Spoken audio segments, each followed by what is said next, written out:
músicas maravilhosas que nos fazem adorar o nome do Senhor. Muito bom. Que Deus abençoe grandemente todos os ministérios dessa igreja, que todos possam nos levar à adoração no nome do Senhor. Eu nem falei o tema do nosso culto nesta noite, na contramão do mundo. Quero aprender, viu, Cleito? É tu que vai pregar, né? Vamos meditar na palavra do Senhor nesse sentido. Nesse momento eu vou convidar a igreja que fará uma leitura bíblica novamente. Os irmãos podem ficar sentados como estão. Nós vamos projetar também. E essa leitura, ela se encontra em Salmos 1, do 1 ao 6. Vamos ler a palavra do Senhor. Meditem nesse salmo. Leiamos. Como é feliz aquele que não segue o conselho dos ímpios, não imita a conduta dos pecadores, nem se assenta na roda dos zombadores. Ao contrário, sua satisfação está na lei do Senhor, e na lei do Senhor, medita dia e noite. É como a árvore plantada à beira de águas correntes, dá fruto no tempo certo, e suas folhas não murcham, tudo o que ele faz prospera. Não é o caso dos ímpios, são como palha que o vento leva. Por isso, os ímpios não resistirão no julgamento, nem os pecadores na comunidade dos justos. Pois o Senhor aprova o caminho dos justos, mas o caminho dos ímpios leva à destruição. Que nós possamos procurar todo dia agradar o coração do Senhor.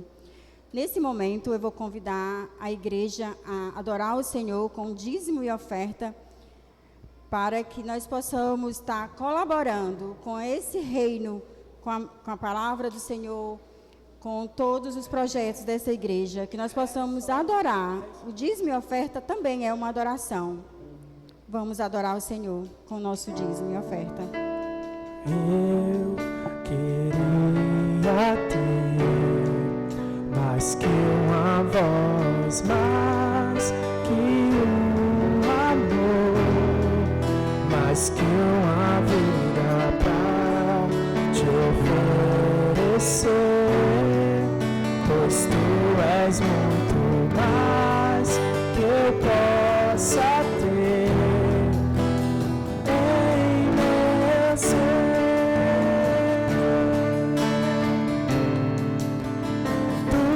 O autor, aquele que pintou com perfeição a vida. Tu és o Senhor,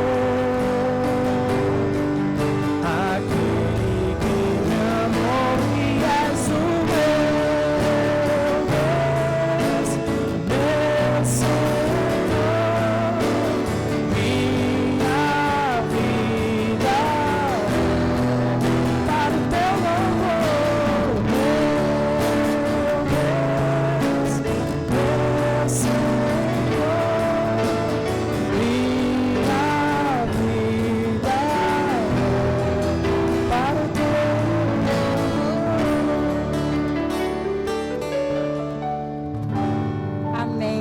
Glória a Deus. Muito bom. Nós temos muitos motivos de gratidão. E todos os cultos nós falamos que nós temos muito motivo de gratidão. Isso é para a gente realmente não esquecer quão maravilhoso é o Senhor nas nossas vidas.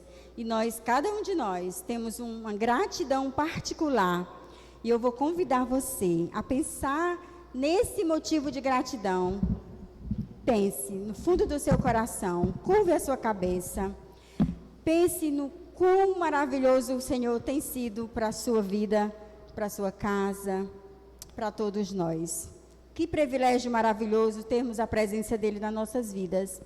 E nesse momento nós vamos orar, agradecendo a Deus por tudo que Ele é na nossa vida.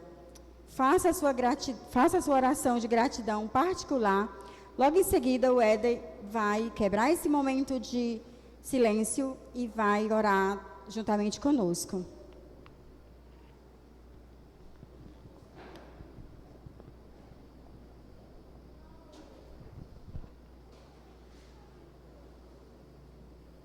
Senhor, nosso Deus e nosso Pai, Senhor, te agradecemos por tantas coisas que o Senhor tem nos proporcionado, Pai.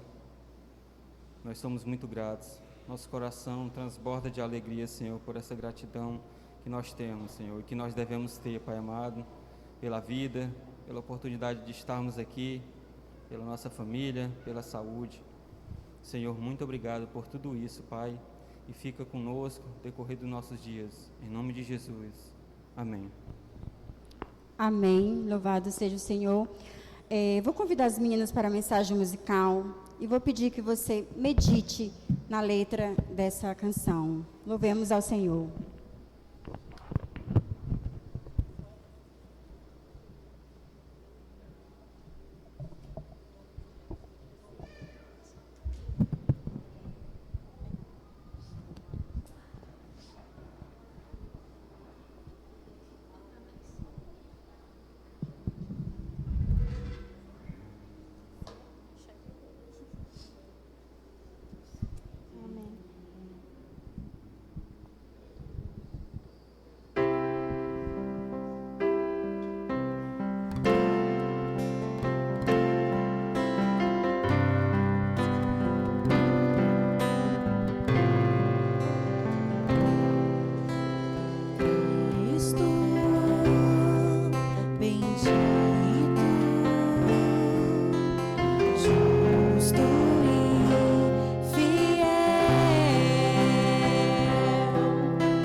Criaste toda a terra e céu, mesmo assim te importas comigo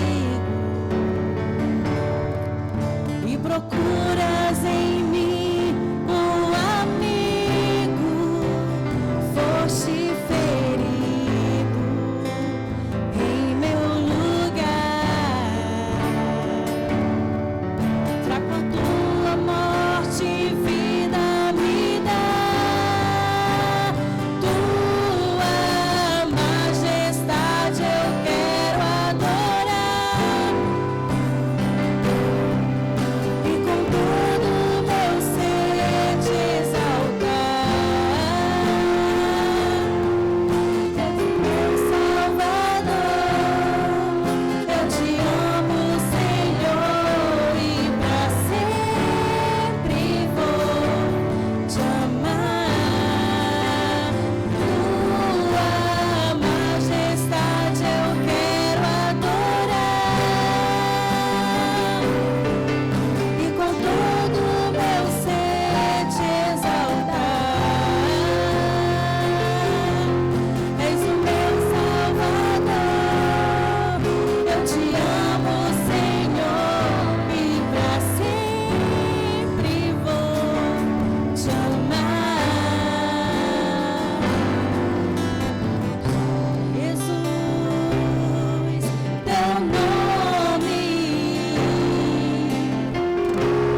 Vamos mais uma vez meditar no Salmos 73, versículo 26.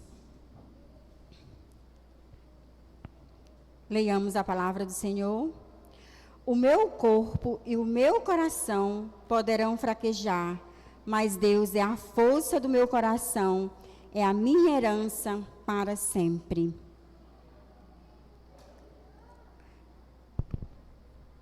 Vencermos a batalha do dia a dia. Oh, coisa difícil, né, irmãos? Muito difícil.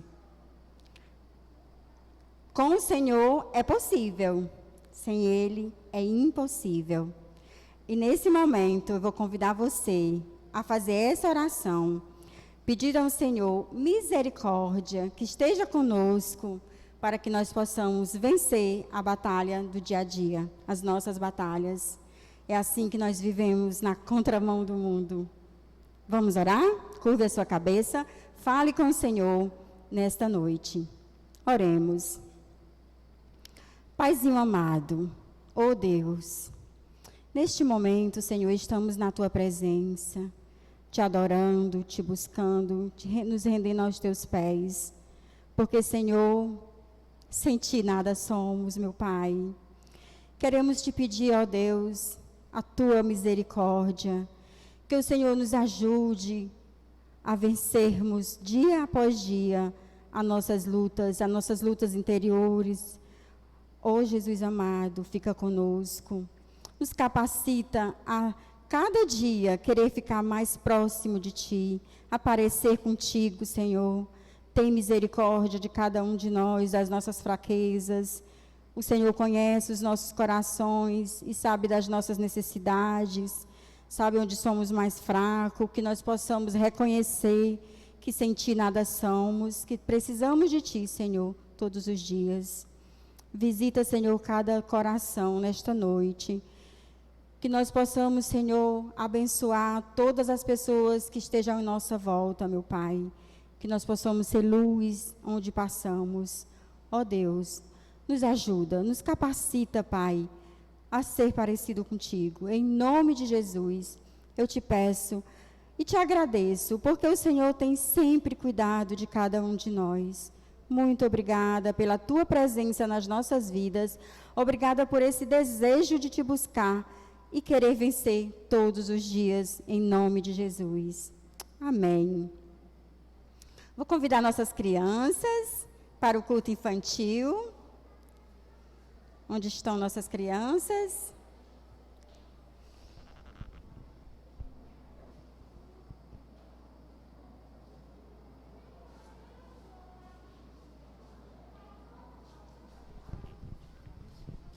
Boa noite, igreja. Eu vou só avisar para os pais e responsáveis que eles vão ficar todos na mesma sala, tá bom? Eles vão ficar na salinha do primário. Aí, se alguma mãezinha ou paizinho não quiser, aí tem que trazer para o templo, tá certo? Que hoje a gente vai ter só as meninas para cuidar deles lá, tá bom? Vamos orar, crianças, mas eu vou lá com eles, a gente vai fazer todo o protocolo, passar o álcool, tudo direitinho. Vamos lá orar? Vamos fechar os olhinhos. Vamos, João Marden. Vamos lá, Davi. Todo mundo? Senhor Deus, muito obrigado, Pai, por nossas crianças estarem aqui, Senhor. Que o Senhor venha encher, Paizinho, coraçãozinhos dela do Teu amor. Abençoa, Pai querido, cada família aqui representada, Senhor. E eu te peço também, Pai, pelo nosso ministério infantil, que venha nos dar sabedoria, Paizinho, Teu amor para a gente transmitir para nossas crianças. Em nome de Jesus, Pai, protege. Amém.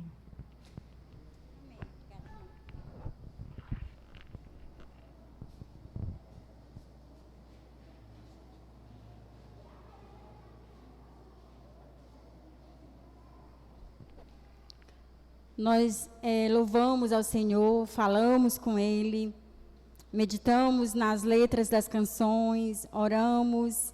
E agora chegou o momento de ouvirmos a palavra do Senhor, meditar na palavra do Senhor. Peço que os irmãos esqueçam tudo o que estiver incomodando o coração e se achegue para ouvir o que o Senhor tem para nos dizer nesta noite, através do nosso irmão Cleito.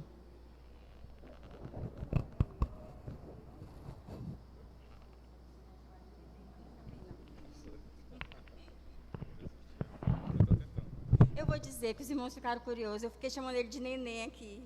Por isso que ele ficou rindo. Eu disse, Cleiton.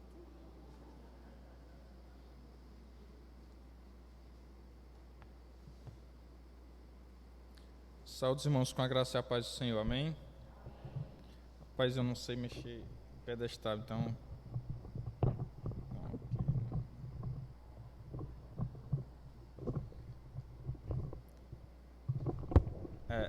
Faltou força, então. Obrigado. Você é um homem de força, assim. Obrigado.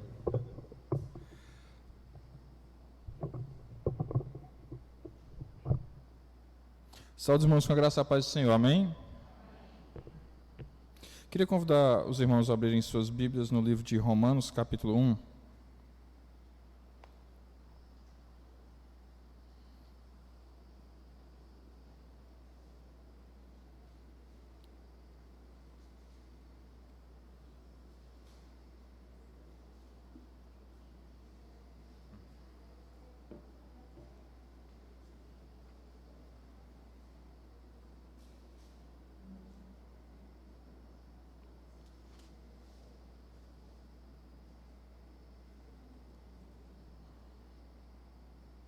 Romanos capítulo 1, tá? Mas antes de nos voltarmos para o texto bíblico, eu queria convidar vocês a refletirmos em algumas coisas.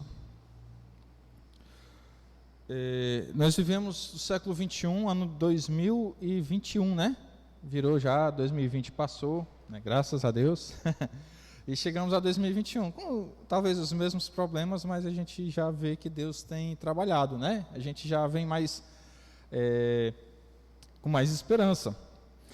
E ocorre que nós estamos no ano, nós vivemos um período em que a comunicação, em que a ciência, a cultura, em que é um período ímpar, né? Talvez você já tenha ouvido muito falar isso. Nós vivemos um momento em que nunca houve na história do planeta um momento como esse, mas o que eu quero chamar a atenção é para a forma como as coisas têm evoluído. Até o século XIX, a ciência ela progredia de uma forma. Ao longo de décadas, às vezes até ao longo de anos, havia mudanças, né? Mudanças de paradigmas. Quando a gente entra no século XX, a partir do ano de 1901, e principalmente agora no século XXI, a ciência já não progride mais em décadas, a ciência progride às vezes até em meses. As coisas mudam, os paradigmas mudam muito rapidamente. Há 20 anos atrás, quem imaginaria que nós teríamos um contato com qualquer pessoa dentro do planeta Terra, poderíamos ver a pessoa numa ligação através de um aparelho minúsculo, né? Ou quem imaginaria que a ciência estaria da forma como está? Há 20 anos atrás, não estou dizendo há 100 anos, não estou dizendo há 20 anos atrás, não dava para imaginar. Para vocês terem uma ideia, o primeiro satélite a orbitar Marte foi em 1971. Hoje, as agências espaciais, por exemplo, a NASA, acredita que lá pelo ano de 2034, o homem já vai pisar em Marte. Em 1996, cientistas conseguiram clonar o primeiro mamífero, aquela ovelha lá, né? Já em 2003, 99% do genoma humano foi mapeado. O nosso DNA foi todo mapeado, os cientistas já começam a trabalhar hoje, né, hoje já há algum tempo, né, modificando o DNA humano e estudando sobre isso. Em 1969, inicia-se a primeira interligação em rede de computadores. Uma pessoa mandou um e-mail de um local, mandou uma mensagem de um computador em um local, e essa mensagem chegou em outro local distante, através de uma rede, e daí surgiu a internet. Isso foi lá em 1969. Hoje em dia eu não preciso dizer o que a internet significa, né? Meus irmãos, por que eu falo isso? Por que eu estou falando sobre esses dados? porque eu queria fazer algumas perguntas. Será que no ano de 2021, em pleno século 21, faz sentido nós falarmos que o universo ele foi criado pela voz de um Deus? Será que faz sentido nós dizermos que o universo passou a existir porque Deus quis? Será que faz sentido nós dizermos que o homem surge a partir do pó da terra, Deus modelando o pó da terra, e depois que a mulher surge da costela do homem? Será que com todo o avanço tecnológico, será que com todo o avanço da nossa cultura, faz sentido nós crermos nisso que a Bíblia diz?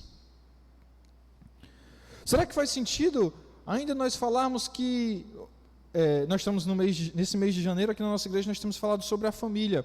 Será que, no momento atual, faz sentido na cabeça de alguém falarmos que existe um modelo ideal de família, que é um homem, uma mulher e os seus filhos? E mais, olha a loucura, aí eu vou aumentar a loucura. Será que faz sentido dizer que nesse modelo de família ideal, o homem é o cabeça da casa, a mulher se submete ao homem, e os filhos também se submetem, os filhos são bênção na vida de seus pais? Será que tudo isso faz sentido para nós que vivemos em pleno 2021? Essas são perguntas que nós temos que nos questionar. Não sei se vocês já se questionaram, mas eu já me questionei sobre tudo isso. Por quê? Porque todo dia eu vejo, seja na mídia, seja nas redes sociais, pessoas questionando isso, pessoas dizendo: olha, isso que os crentes dizem não faz o menor sentido. Isso que os crentes dizem está ultrapassado. E aí, por isso eu convido vocês a nós lermos o texto de Romanos, capítulo 1. Nós vamos ler a partir do versículo 16.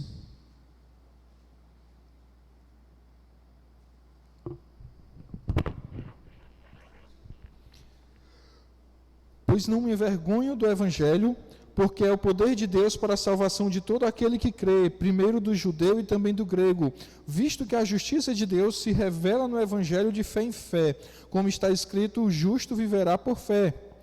A ira de Deus se revela do céu contra toda impiedade e perversão dos homens que detêm a verdade pela injustiça, porquanto o que de Deus se pode conhecer é manifesto entre eles, porque Deus lhes manifestou. Porque os atributos invisíveis de Deus, assim o seu eterno poder, como também a sua própria divindade, claramente se reconhecem, desde o princípio do mundo, sendo percebidos por meio das coisas que foram criadas.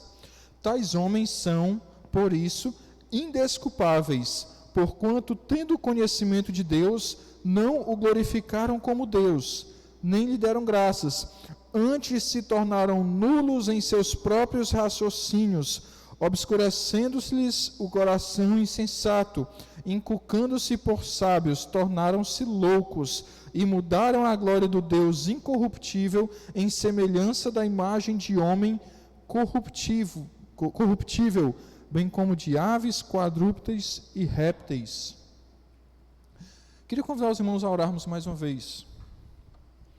Senhor Deus e Pai, obrigado, Pai, pela Tua palavra, obrigado porque o Senhor fala conosco, Senhor. Eu te glorifico por isso, eu te agradeço por isso. Deus, eu te peço que o Senhor fale mais uma vez agora ao Teu povo, ó Deus, que o Teu Espírito Santo esteja nos ensinando a Tua vontade, Pai, e que o Teu Espírito Santo esteja moldando os nossos corações para que eles amem a Tua vontade e eles cumpram a Tua vontade, Pai. Em nome de Jesus eu te peço. Amém. Bem, meus irmãos, Paulo está escrevendo a carta aos Romanos, né? A igreja que ficava em Roma, a capital do império, do maior império até então que já existiu, o Império Romano, um império que durou cerca de 800 anos, um império que desenvolveu tanta coisa que a cultura romana chega até os nossos dias. Muito do que nós temos, a nossa cultura, tem a ver com o Império Romano. Para vocês terem ideia, existem até hoje estradas construídas no Império Romano que não só existem, mas que ainda são usadas na Europa, na Itália.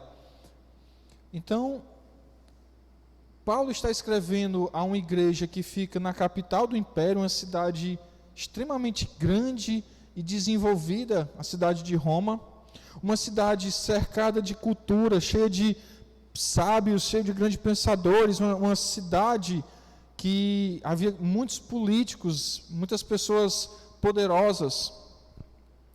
Então, Paulo, escrevendo a carta aos Romanos, Paulo vai falar no versículo 16, que não se envergonha do Evangelho.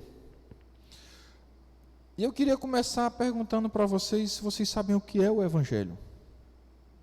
Principalmente o que é o Evangelho para Paulo. Sempre que a gente vai estudar a palavra de Deus, quando a gente pega as palavras, a gente tem que tentar entender o que cada palavra significa. O Evangelho para Paulo, se você for ler no versículo 2, Romanos 1, 2, Paulo vai dizer que o qual foi por Deus outrora prometido por intermédio dos seus profetas nas sagradas Escrituras. Talvez as pessoas pensem que o Evangelho é apenas o Novo Testamento.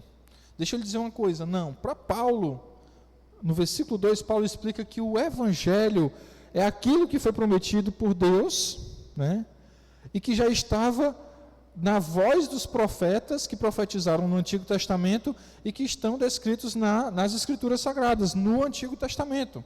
Então, o Evangelho, para Paulo, é toda a mensagem de Deus nas Escrituras Sagradas. Isso é o Evangelho.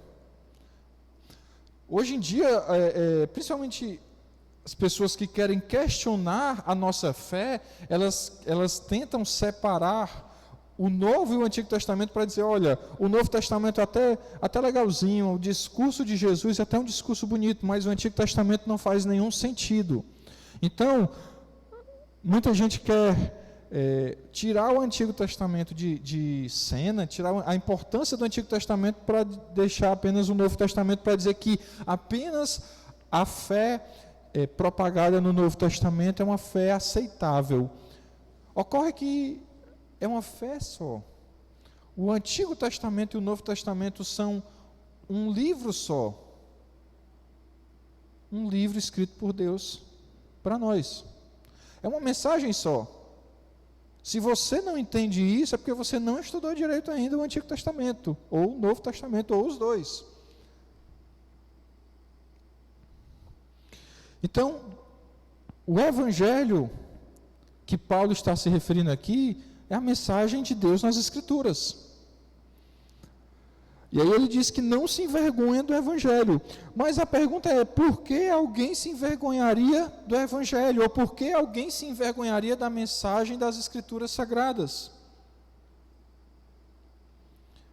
Porque viver conforme a mensagem das Escrituras Sagradas está fora de moda. Você já imaginou você vir vestido para a igreja com uma roupa dos anos 60?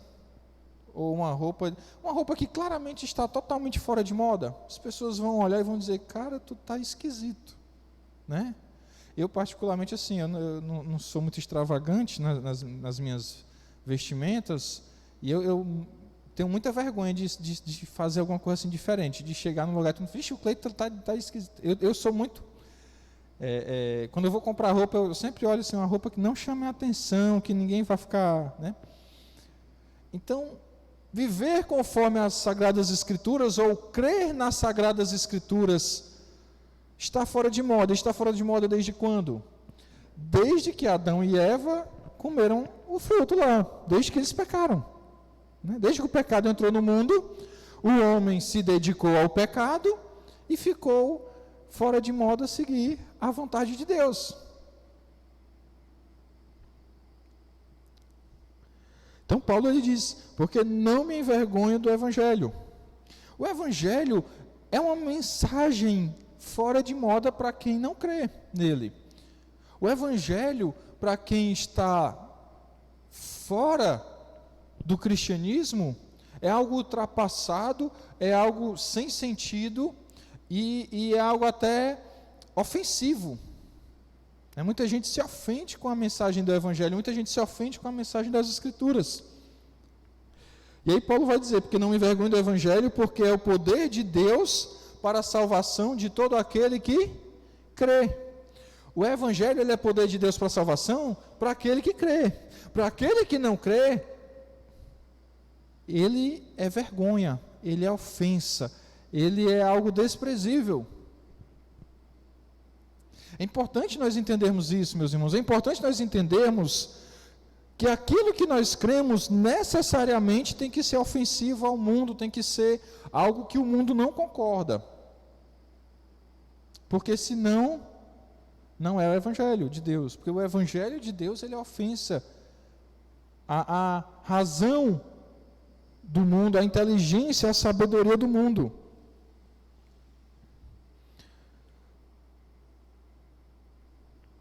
O Evangelho, a mensagem de Deus, ela é dirigida para quem? Vocês já pararam para pensar nisso? Para quem as Escrituras Sagradas elas foram feitas? Talvez muitos, assim como eu até um tempo atrás, achem que a Bíblia foi é uma mensagem de Deus para todos os homens. Deixa eu lhe surpreender com algo. A Bíblia não é uma mensagem de Deus para todos os homens. A Bíblia é uma mensagem de Deus para aqueles que creem. Irmão Cleiton não é para todos os homens, não. Ela é para aqueles que creem. Vocês sabem o que lá em Mateus 11, 25 diz? Olha o que Jesus fala, Mateus 11, 25. Por aquele tempo exclamou Jesus: graças te dou, ó Pai, Senhor do céu e da terra, porque ocultaste estas coisas aos sábios e instruídos. Ocultaste. Deus não quis revelar para os sábios e instruídos desse mundo. Ele revelou para quem? E as revelastes aos pequeninos, aos que creem. As Escrituras não são uma mensagem para o mundo, não. As Escrituras são uma mensagem para os que creem.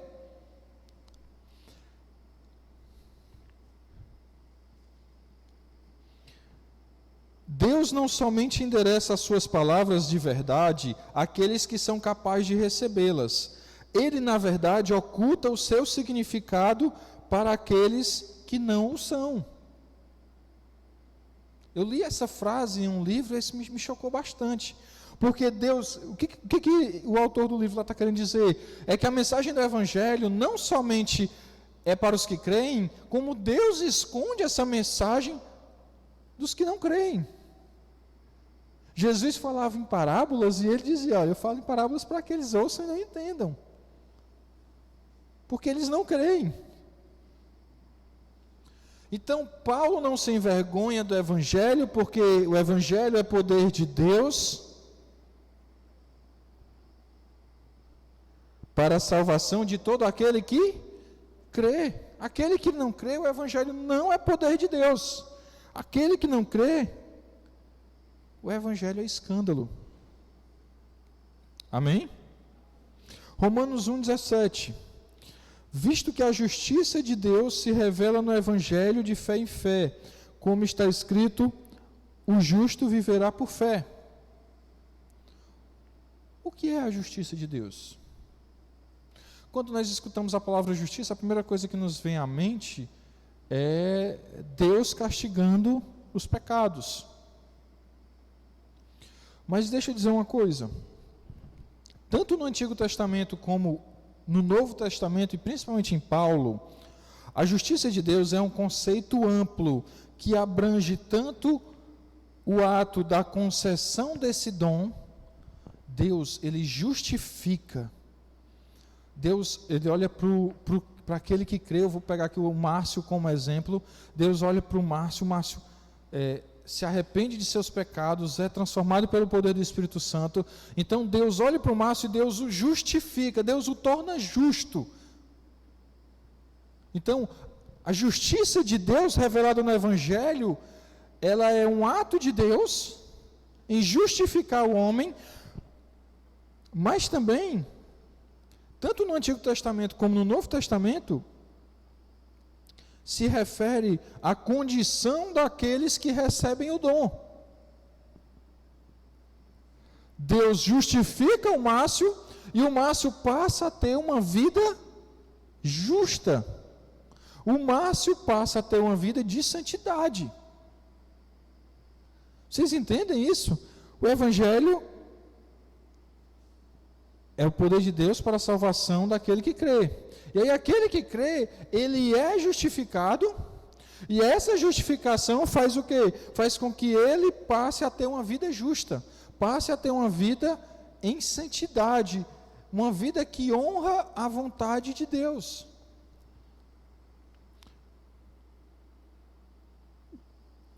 A justiça de Deus se revela no Evangelho de fé em fé. Essa expressão de fé em fé é esse sentido, de que a fé, ela vai revelando a cada dia, na medida em que o homem vive pela sua fé, em que as atitudes do homem são frutos daquilo que ele crê, do Deus que ele crê, do Deus que o transformou, ele vai revelando a justiça de Deus. E ele só consegue fazer isso porque ele foi justificado por Deus. Primeiro Deus justifica, e na medida em que o homem vai vivendo, ele vai mostrando essa justificação de Deus, fruto da sua fé. E aí Paulo vai citar Abacuque capítulo 2, versículo 4. O versículo 17 fala assim, como está escrito, termina dizendo, como está escrito, o justo viverá por fé.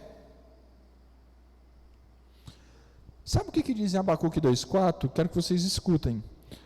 Eis o soberbo, sua alma não é reta nele, mas o justo viverá pela sua fé. Abacuque, se você for ler o livro de Abacuque, ele faz uma divisão entre os ímpios, aqueles que vivem conforme a sua impiedade, conforme a sua pecaminosidade. Ele divide daquele que vive conforme a vontade de Deus, conforme a justiça de Deus, conforme a santidade de Deus. Esse é o justo. E aí Abacuque diz que o justo vive pela fé. Aqui em Romanos, Paulo no versículo 17 está citando Abacuque, porque Paulo também em Romanos, ele faz essa divisão entre aqueles que vivem pela sua fé, em uma vida de justiça. No versículo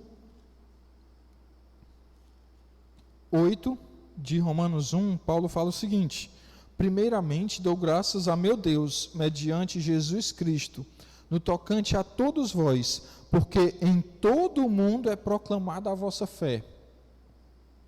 Paulo, no versículo 8, no começo de sua carta, Paulo começa a elogiar os crentes da igreja de Roma. Por quê? Porque a fé deles era conhecida em todo o mundo. O que isso significa? Significa dizer que alguém foi lá e mediu o tamanho da fé e percebeu que eles eram pessoas de uma fé enorme? Não, isso significa que a vida deles, a vida dos crentes da igreja de Roma manifestava uma fé gigantesca em Deus. Então, como era a vida dos crentes da igreja de Roma? O que vocês acham? As pessoas no mundo inteiro diziam, olha, aqueles crentes lá que vivem em Roma, aqueles crentes têm uma vida tão justa, tão santa, que eles mostram que têm fé em Deus. Os crentes da igreja de Roma eram crentes que tinham uma vida justa. E aí Paulo começa falando, e aí que no versículo 17 Paulo fala, o justo viverá por fé, e a partir do versículo 18 Paulo vai falar de quem? Dos ímpios, daqueles que não creem em Deus e que têm uma vida totalmente oposta à vontade de Deus.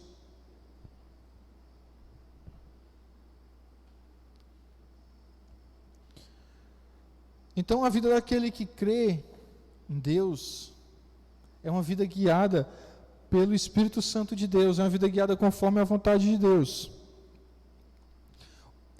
Na palestra que nós tivemos agora sobre criação de filhos, a a irmã que deu a palestra, ela citou Deuteronômio capítulo 6. E é o mesmo texto que eu ia citar hoje aqui, muitos já viram, mas eu queria citar pelo menos os versículos 1 e 2. Deuteronômio capítulo 6, versículos 1 e 2. Estes, pois, são os mandamentos, os estatutos e os juízos que mandou o Senhor teu Deus se te ensinassem, para que os cumprisse na terra que passas para possuir, para que temas ao Senhor teu Deus e guardes todos os seus estatutos e mandamentos que eu te ordeno, tu e teu filho, e o filho de teu filho, todos os dias da tua vida, e que teus dias sejam prolongados. E em outros versículos do capítulo 6 de Deuteronômio, depois você pode ler em casa, Moisés está falando ao povo que os mandamentos dados por Deus, eles deveriam crer no Deus, crer naqueles mandamentos e viver conforme aqueles mandamentos. E viver conforme aqueles mandamentos significa, ao levantar, ao ir tomar café da manhã, ao ir para o trabalho, durante o trabalho, ao ir para a escola, durante a aula, fora da aula, na hora do recreio, em todas as horas.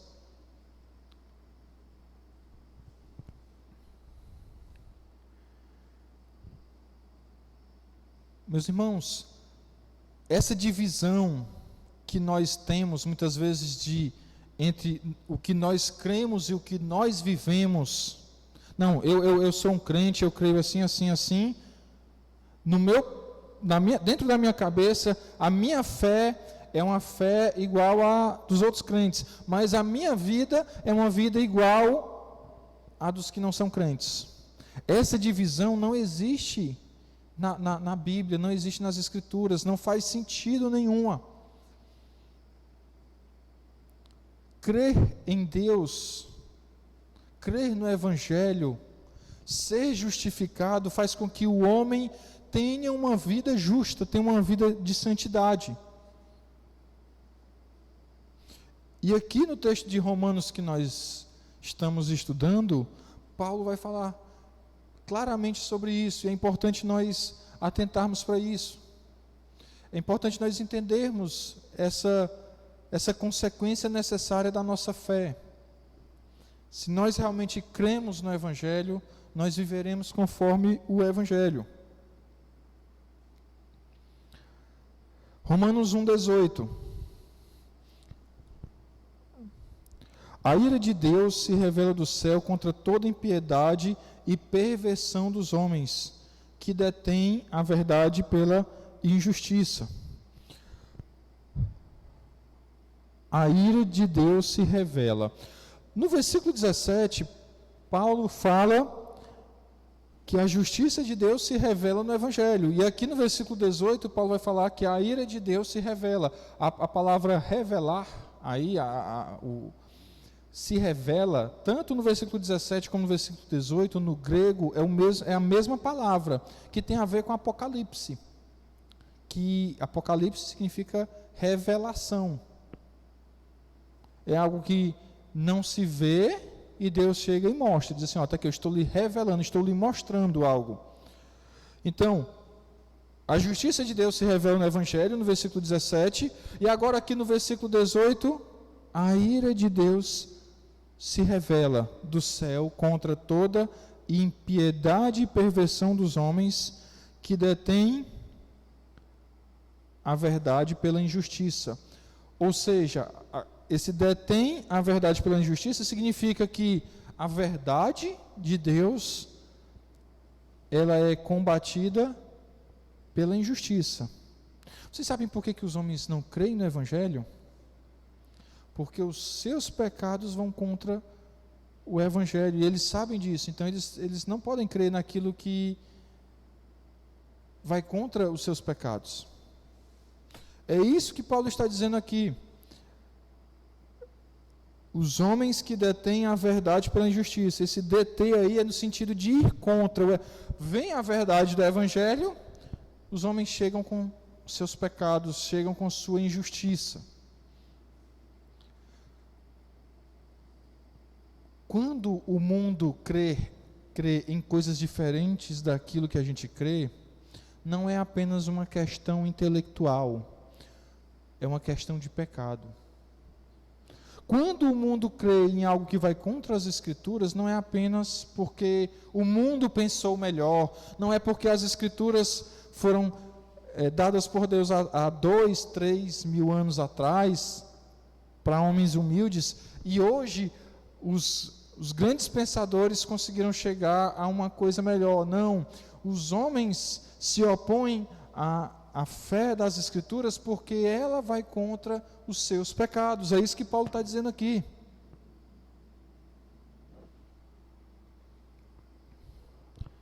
Versículos 19 e 20.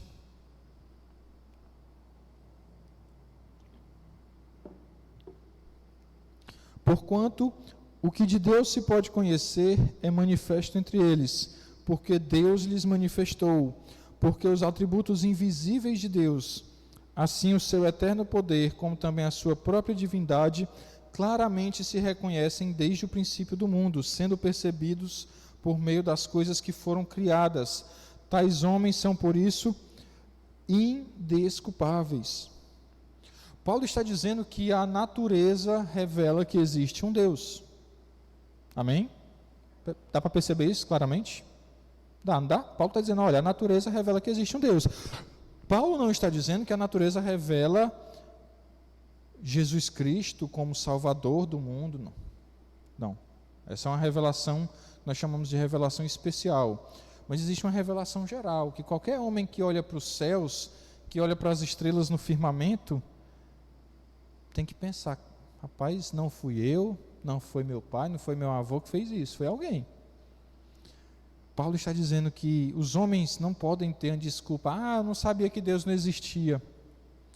Basta olhar para o céu, basta olhar para a natureza, para tudo criado e entender que ali existe a impressão, existem as digitais de alguém. Alguém criou tudo com sabedoria, e esse alguém foi Deus. A mente humana, Deus deu inteligência ao homem para o homem captar isso. Para o homem olhar, nós não somos que nem os animais. Eu acho interessante que, assim, às vezes de manhã eu saio de casa tão apressado que eu não oro. Não sei se isso acontece com vocês, mas isso aqui acontece comigo. E quando eu começo a ir para o trabalho e lembro que eu não orei, meus irmãos, é sério, eu me sinto como um animal. Eu penso assim, rapaz, eu sou que nem um cachorro. O cachorro acorda de manhã, ele sai andando, ele não sabe que existe um Deus. Né? Deus me deu uma mente para eu, ao acordar, lembrar que Ele existe. E eu, às vezes, eu sou que nem um animal. Saio como se não existisse um Deus nos céus. Como se tudo que ocorresse naquele dia na minha vida fosse ao acaso. Sempre que eu saio sem orar, isso acontece. Deus nos fez a sua imagem e semelhança, nos deu o raciocínio que os animais não têm, para que nós pudéssemos olhar para a natureza e disséssemos, existe um Deus. E pudéssemos nos relacionar com esse Deus, coisa que os animais não podem fazer.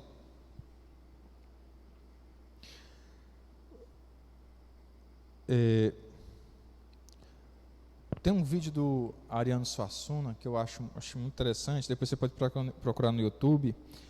Você pode estar assim, Ariano Suassuna fala sobre a existência de Deus, ou se ele acredita em Deus. Você vai encontrar muito fácil, é um vídeo de 3, 4 minutos. Numa parte desse vídeo, quando ele é perguntado se ele acreditava na existência de Deus, ele diz algo que assim, ele diz mais coisas também fantásticas, mas tem algo que ele diz que me marcou muito. Ele diz assim, eu não conseguiria conviver com essa visão amarga, dura, atormentada e sangrenta do mundo. Então, ou existe Deus, ou a vida não faz sentido nenhum. Cara, Ariano Suassuna era fantástico. Só quem assistiu uma palestra dele, eu, graças a Deus, tive a oportunidade de assistir 2 presencialmente, sabe o quanto ele tinha inteligência. E inteligência dada por Deus. E a inteligência dada por Deus para os homens, para que os homens olhem e digam, rapaz, essa vida não pode ser só isso aqui não. Não dá, não faz sentido a gente viver só para depois morrer. Existe algo mais. Não faz sentido tudo dar certo, o sol vir, depois vai embora e no outro dia ele vem de novo, tudo dá certo sem ter ninguém controlando isso. Não faz sentido. A mente humana olha para tudo isso e tem que entender que existe um controle, que existe alguém controlando e fazendo com que dê certo. Amém? Versículos 21 e 22 de Romanos capítulo 1.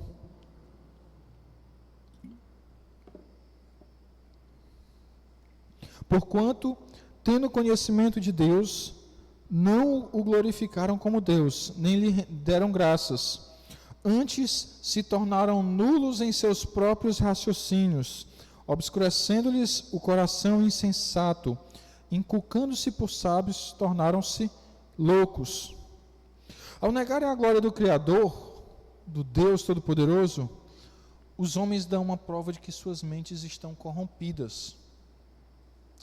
Paulo está dizendo isso. Tornaram-se loucos.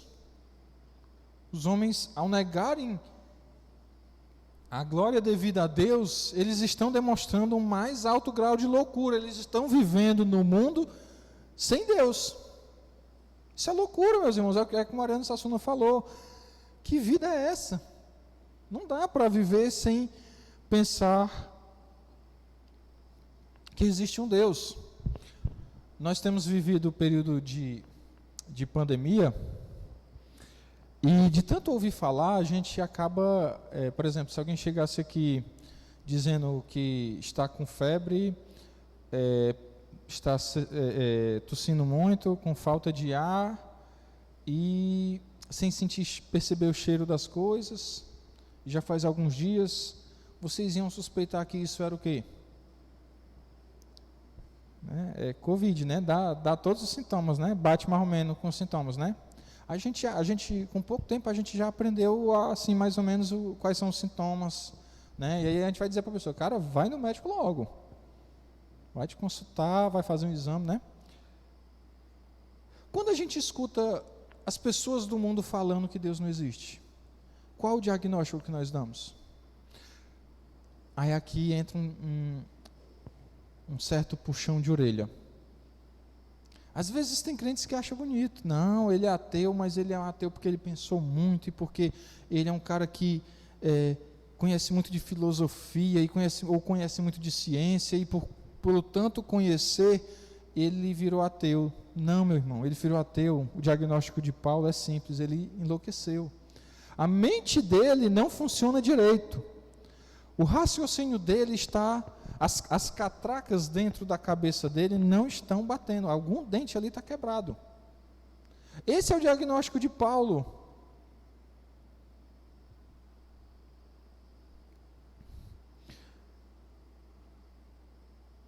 Quem tem a mente mais inteligente? Um famoso profissional ateu ou uma senhora analfabeta que mora em um interior distante, mas que dedica a sua vida ao seu Criador? Quem é mais sábio, quem é mais inteligente? É alguém, um grande cientista, vou dar um exemplo aqui, um grande cientista que descobre coisas e aí ganha um prêmio Nobel, mas que não acredita em Deus? Ou é aquele irmãozinho simples que não terminou nem o primeiro grau, mas que tem uma vida de comunhão com o Senhor?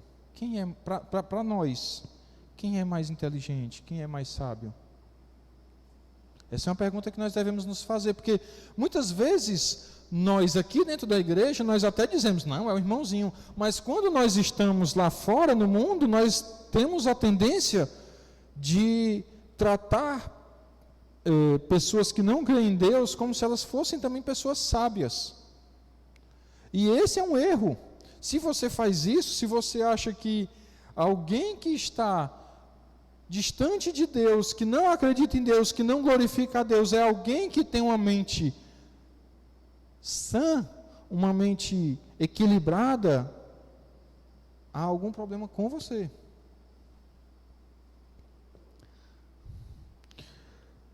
Uma das ideias que tem adentrado a igreja é que a fé faz o crente ser mais burro do que aquele que não é crente. Vocês percebem isso? Eu percebo claramente. Que tem gente que acha que, não, nós somos crentes, nós não somos tão inteligentes quanto quem está lá fora. Isso se deve muito a, sabe o quê? A um pecado que é pouco falado. A gente fala, tem um pecado que principalmente o livro de Provérbios bate demais nele, e que a gente fala pouco. É a preguiça. A preguiça é um negócio fantástico, porque a preguiça, ela é um pecado que arruma muita desculpa. Então, os crentes muitas vezes não estudam, porque tem preguiça. Aí diz, não, eu não estudo porque eu posso me desviar da fé. Meu irmão, se realmente você tem uma fé firmada em Cristo Jesus, aí é que você tem que estudar. Aí é que você tem que buscar mais e mais desenvolver o seu conhecimento para mostrar às pessoas ao seu redor, para abençoar as pessoas ao seu redor. Mas nós temos, eu vejo muito isso na igreja, as pessoas falando, por exemplo, a moça que dá a palestra hoje aqui, ela é psicóloga, se eu não me engano, não é isso? Alguém sabe confirmar? Ela é psicóloga? Alguém confirma? Não. Ninguém sabe, né? Eu acredito que ela é psicóloga. Mas mesmo que ela não seja, o exemplo vai valer. Muitas vezes os crentes pensam que quando eu quero pegar conselho com alguém, se for sobre vida espiritual, eu pego com alguém da igreja. Mas se for, por exemplo, sobre vida profissional, se for sobre qualquer outra coisa, eu não vou procurar algum crente, não. Eu vou procurar alguém que tenha estudado mais sobre aquilo. Deixa eu lhe dar uma sugestão. Procure alguém que tenha estudado mais sobre aquilo, que seja crente. Aí você vai escutar um conselho bom, entendeu? Você vai procurar um psicólogo, procure um psicólogo que seja crente. Aí você vai escutar um conselho bom. Aí você vai encontrar uma pessoa que consegue pegar o conhecimento humano e usar como ferramenta nas mãos de um Deus todo-poderoso, onisciente. Amém? Está dando para entender o que eu estou falando?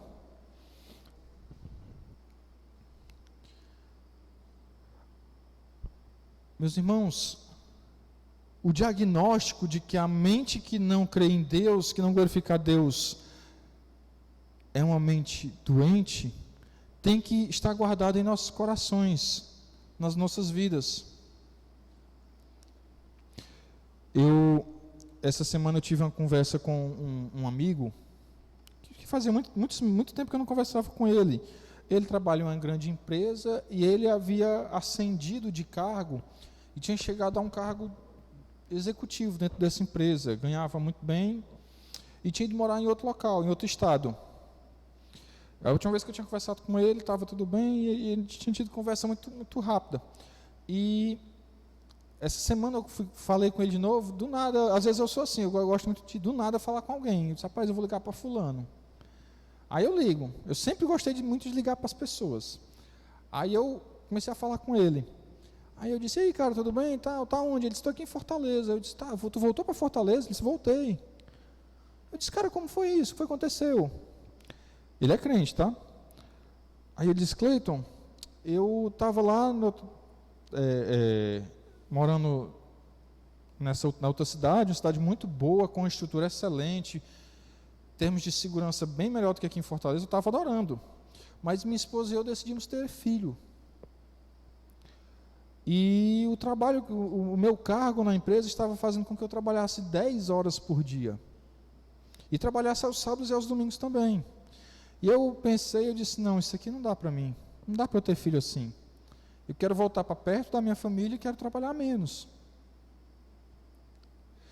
Meus irmãos, se esse rapaz fosse se aconselhar com alguém que não crê em Deus, vocês acham que alguém que não crê em Deus ia dizer o que para ele? Meu irmão, filho é atraso na tua vida.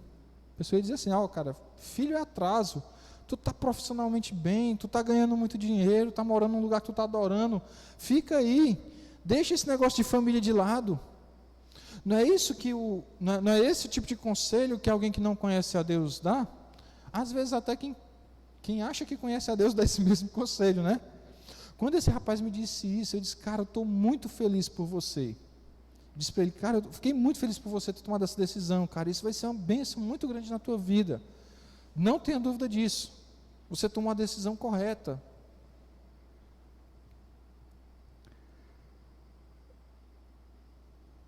Qual o conselho que você daria numa situação dessa? Você usaria o conhecimento, a sabedoria do mundo ou a sabedoria das Escrituras, a sabedoria do Evangelho? Você realmente acha que a sabedoria do mundo, a sabedoria do Evangelho, ela é tão boa quanto a sabedoria de Deus? Isso é algo que você tem que guardar no seu coração a cada dia, porque nós vivemos diversas situações em que nós nos deparamos com opções diferentes. E muitas vezes nós não paramos para pensar como crentes, nós pensamos apenas como pessoas deste mundo. Nós pensamos como qualquer outro ser vivo que caminha na face da terra. Quando nós temos que pensar com a sabedoria que vem do alto. Romanos 1, 23 a 25. E mudaram a glória do Deus incorruptível em semelhança da imagem de homem corruptível, bem como de aves, quadrúpedes e répteis.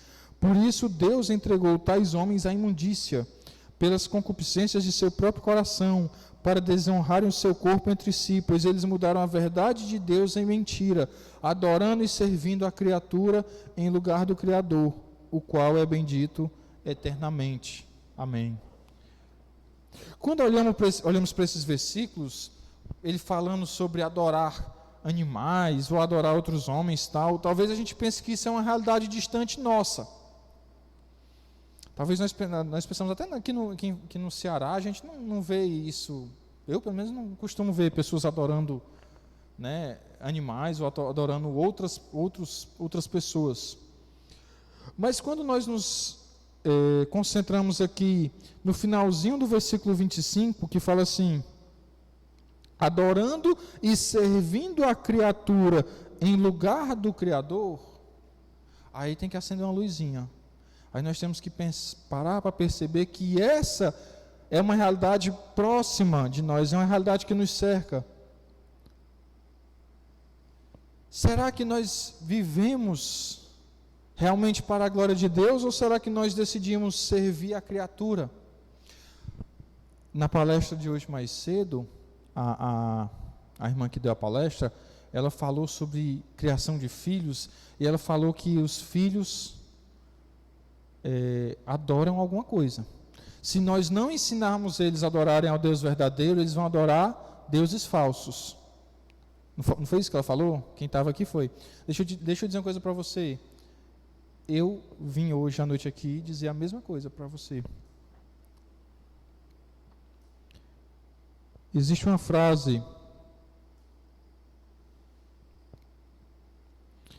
que as pessoas costumam usar muito aí: mente vazia, a oficina do diabo, né? Tem uma frase. Deixa eu dizer uma coisa para vocês. A cabeça do homem, ela não é um vazio, existe algo dentro dela. E esse algo, ou é o Deus verdadeiro, ou é falsos deuses. Não tenham dúvida disso. Talvez você olhe para, mas Cleiton, mas eu conheço uma pessoa que é ateu. Pois deixa eu dizer, o ateu, ele tem um Deus. O Deus dele é ele mesmo. Ou é os prazeres dele.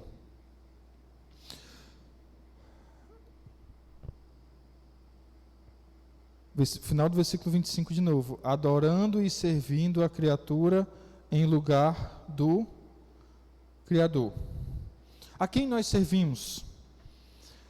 Imagine que você está acordando agora no sábado de manhã, certo? Vamos dizer que é sábado de manhã. Você está acordando agora sábado de manhã, 8 da manhã. Você está com dinheiro na sua carteira, na sua bolsa, dinheiro bom. Você está com saúde, sua família está com saúde.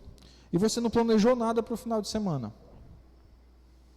E aí você acorda no sábado de manhã e pensa: o que eu vou fazer nesse final de semana? O que você vai fazer no final de semana? Se a sua resposta é eu vou fazer algo que me dê prazer, Eu lhe pergunto, a quem você serve? A quem você serve? Se você, quando tem um tempo disponível, você vive para o seu prazer, eu lhe pergunto, a quem você serve? Irmão Cleito, então, quer dizer que eu não posso tirar dia de folga, eu não posso ir para uma praia, curtir um pouco? Não é isso que eu estou dizendo. Você não só pode, como deve. Nós precisamos de momentos de descanso, né? De relaxar, de, né, tomar água de coco olhando para o mar. Isso deve acontecer sim, mas com qual frequência? Você pode pensar assim, eu gasto todo o meu tempo de folga do meu trabalho, quando eu não estou trabalhando, eu gasto me divertindo, mas eu sempre coloco Deus no meio. Eu estava lendo um livro do R6 Pro, e ele fala, ele é norte-americano, e ele fala da realidade americana, mas é uma realidade bem parecida com a nossa, nesse sentido que ele vai falar. As pessoas tiram um final de semana para se divertir, para pensar em tudo que pode lhe agradar, e aí diz assim, olha, eu vou fazer isso, mas eu não estou bebendo, eu não estou me prostituindo, então isso é santo.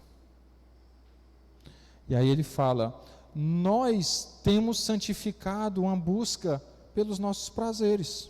Uma vida de busca pelos nossos prazeres parece ser uma vida santa. É como se a gente pegasse Deus e dissesse, ó Deus, eu vou viver conforme a minha vontade, mas o Senhor vai ficar aqui do meu lado. E aí Deus diz, não.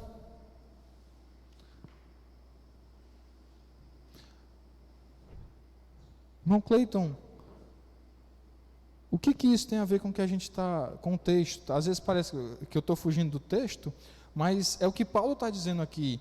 Paulo está dizendo que a mente dos homens se corrompeu e eles deixam de servir ao Criador para servirem a si mesmo.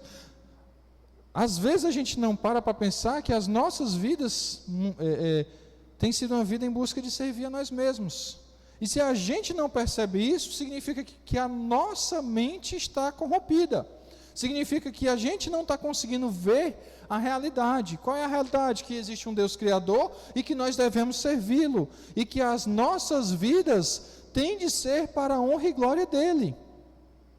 Têm de ser conforme a vontade dEle. Amém?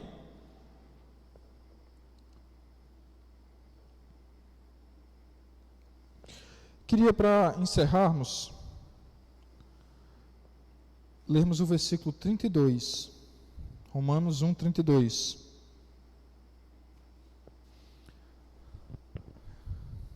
Ora, conhecendo eles, ele ao longo dos outros versículos, dos versículos que nós pulamos, Paulo vai citar diversos pecados que os homens têm cometido. E aí o versículo 32, ele encerra assim, o capítulo. Ora, conhecendo eles a sentença de Deus de que são passíveis de morte os que tais praticam, não somente as fazem, mas também aprovam os que assim procedem. Por que Paulo está falando aqui tanto sobre os incrédulos? O que nós temos a ver com a vida das pessoas que estão lá fora? Por que Paulo fala ao longo do capítulo 1 de todos os pecados deles, de que a mente deles está corrompida? Por que Paulo está falando para os crentes de Roma, ó, olhem para os que estão lá fora? É porque Paulo sabe que aqueles que estão lá fora estão tentando influenciar aqueles que estão aqui dentro. Paulo sabe que aqueles que estão lá fora vão tentar convencer aos que creem que a forma certa de pensar é a forma que eles pensam. Às vezes as pessoas pensam que a guerra que nós estamos travando é uma guerra para vencermos as pessoas lá fora. Não é isso. A guerra que nós estamos travando é para que nós tenhamos uma vida de santidade e não deixemos que os valores do mundo, que os pensamentos do mundo entrem aqui e se enraizem em nossos corações. Essa é a guerra que nós temos que ter. Paulo está falando acerca do mundo, não como fofoca, Não como assim, olha aí, eles lá são pecadores, isso, aquilo outro, e nós somos santos, e pronto. Paulo está falando de tudo isso para dizer, olha, cuidado, porque tudo isso vai tentar entrar na igreja e vai tentar mudar o coração de vocês, mudar os pensamentos de vocês. E olhem o que tem acontecido. Quais os valores que nós temos cultivados, por exemplo, com relação à família? A Bíblia, por exemplo, a gente tem falado muito nesse mês de janeiro sobre família, e algo que é muito claro é que nós temos nos distanciado muito do conceito bíblico de família, e por isso tem tanto problema na igreja com as famílias. Os homens são chamados para ser cabeça de seus lares. O que acontece? O homem é preguiçoso, o homem